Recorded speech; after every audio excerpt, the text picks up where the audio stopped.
হয় না, পরস্পর একে অপরের সাথে পরিপূরক। আপনারা সরকারি দলে আছেন, সরকারি পোশাক পরা আছে, আমরা বেসরকারি পোশাক পরে জাতীয় দায়িত্বে আছি। আমরা শিক্ষক, মানুষ গড়ার কারিগর। আমরা নীতি নৈতিকতার বাইরে কখনো যাইনি, যাব না, যেতে পারি না।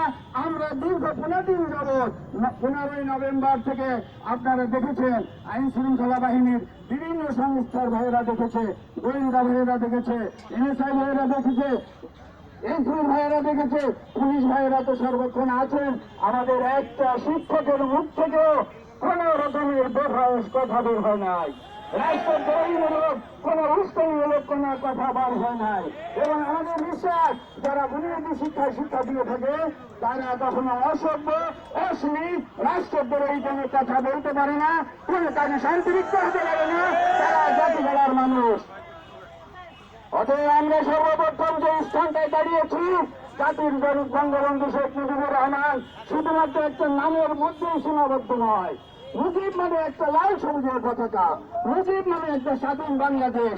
মুজিব আমার অহংকার, মুজিব আমার প্রেরণা, মুজিব আমার ভালোবাসা। যদি এগুলোই আমরা লালন করে দেশের জনগণ হিসেবে সরকারের সর্বোত্তর পাশে থেকে থাকি, তাহলে আমাদের কেন জাতীয়করণ, মাননীয় প্রধানমন্ত্রী, শিক্ষামন্ত্রী, আপনাদের দপ্তর থেকে এই আওয়াজ কেন আসছে না? কেন আসছে না?